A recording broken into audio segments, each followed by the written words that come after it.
নমস্কার বন্ধুরা, ডিলাইটফুল তুলিকাতে তোমাদের সবাইকে স্বাগত। আজকে আমি চলে এসেছি আবার একটা নতুন রেসিপির সাথে। আজকে তোমাদের কাছে নিয়ে এসেছি আমি কাদা চিংড়ি বা ঘুষো চিংড়ির চচ্চড়ি বেগুন টমেটো দিয়ে। কিভাবে করছি তোমরা অবশ্যই সেটা দেখতে থাকো। আর কি কি উপকরণ লাগছে এই রেসিপি করতে তোমাদের সাথে সেটা করতে করতেই রান্নাটা আমি শেয়ার করে নেব। চলো তাহলে রান্নাটা শুরু করি। আর অবশ্যই তোমরা এই রান্নাটা বাড়িতে ট্রাই করো আর গরম ভাতের সাথে খেয়ে দেখো।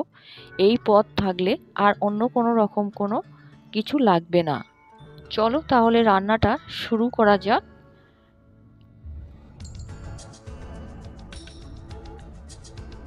তোমরা দেখতে থাকো, আমি যেভাবে করছি ঠিক সেইভাবেই তোমরা বাড়িতে তৈরি করো।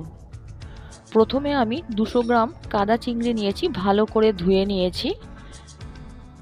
ধুয়ে নেবার পর জল ঝরিয়ে রেখে দিয়েছি একটা ছিদ্র পাত্রে, যাতে জলটা ভালোভাবে ঝরে যায়। তারপর ওভেনের মধ্যে কড়াই চাপিয়ে আমি তেলটা গরম করে নেব। তারপর ধুয়ে রাখা মাছটা দিয়ে দেব গরম তেলের মধ্যে। তারপর স্বাদ মতন লবণ আর হলুদ দিয়ে ভালো করে ভেজে নেব। প্রথমে মাছটা ভাজার সময় পরিমাণ মতন জল বেরোবে, সেই জলটা শুকানোর জন্য বারবার নাড়তে থাকবো এবং মাছগুলো সাথে ভাজা হতে থাকবে। আর এর মাঝে কেটে নেব ডুমো ডুমো করে একটা গোটা বেগুন, একটা টমেটো, আর বড় সাইজের একটা পেঁয়াজ, আর বেশ কয়েকটা কাঁচা লঙ্কা চিড়ে রেখে দেব। চলো মাছটা প্রথমে ভেজে নিই। দেখতেই পাচ্ছ কতটা জল বেরিয়েছে। এই জলটা শুকানোর জন্য আঁচটা একটু বাড়িয়ে নেব। আস্তে আস্তে নাড়তে নাড়তে এই মাছের জলটা যেটা বেরিয়েছে সেটা শুকিয়ে যাবে। দেখো ঝরঝরে হয়ে গেছে আমার কাদা চিংড়িটা।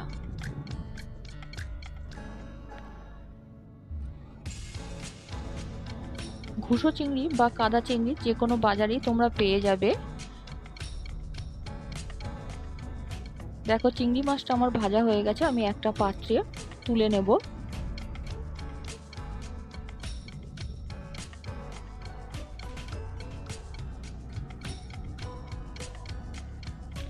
একটা পাত্রে তুলে নেবার পর ওই কড়াইয়ের মধ্যে আরও কিছুটা সর্ষের তেল দেব।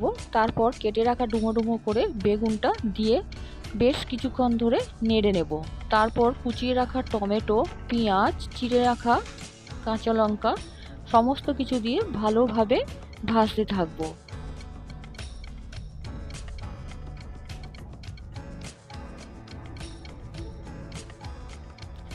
বেশ কিছুক্ষণ নাড়ার পর যখন টমেটো বেগুনটা নরম হয়ে আসবে, আমি মশলা দেব।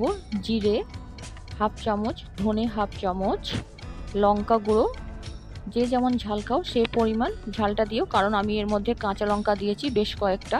হলুদ গুঁড়ো দিয়ে সমস্ত কিছু দিয়ে ভালোভাবে নেড়ে চেড়ে আমি এটা নরম হতে দেব। আঁচটা এই সময় অবশ্যই কমিয়ে নেবে, না হলে নিচটা ধরে যেতে পারে বা পুড়ে যেতে পারে। দেখো আস্তে আস্তে টমেটো, পেঁয়াজ, বেগুনটা নরম হয়ে আসছে।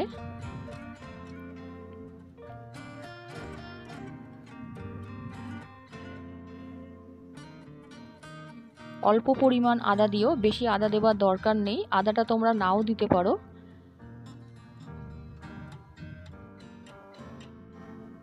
বেগুন, টমেটো, পেঁয়াজ, কাঁচা লঙ্কা সবই নরম হয়ে এসছে। এরপর আমি ভেজে রাখা চিংড়ি মাছটা দিয়ে ভালো করে নাড়তে থাকবো।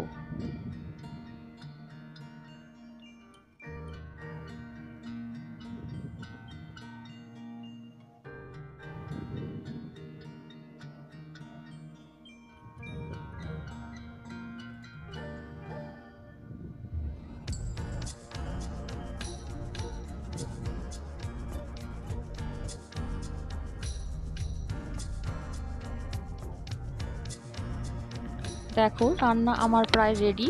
তারপর ওপর থেকে কুচিয়ে রাখা ধনেপাতা দিয়ে দিয়ে কিছুক্ষণ নেড়ে নেব।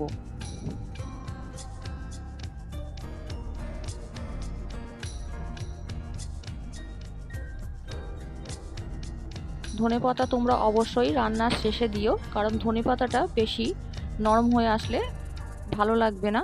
তাই আমি রান্নার প্রায় শেষের দিকেই ধনেপাতাটা যোগ করলাম।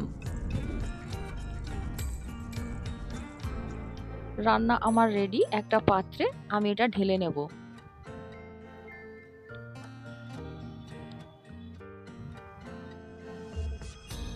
দেখো বন্ধুরা, আমি একটা পাত্রে ঢেলে নিয়েছি। দেখতে খুবই সুন্দর হয়েছে এবং খেতেও খুবই টেস্টি হয়েছিল। অবশ্যই তোমরা বাড়িতে এইটা তৈরি করো আর গরম গরম ভাতের সাথে খেয়ে দেখো, দারুণভাবে জমে যাবে এই রেসিপি। তোমরা অবশ্যই কমেন্ট করে জানিও কেমন হয়েছে। ভালো লাগলে লাইক করো, শেয়ার করো, সাবস্ক্রাইব করে পাশে থেকো। আবার চলে আসবো নতুন রেসিপির সাথে। আজকের মতন আসি। সবাই তোমরা ভালো থেকো ততদিন। আজকের মতন টাটা।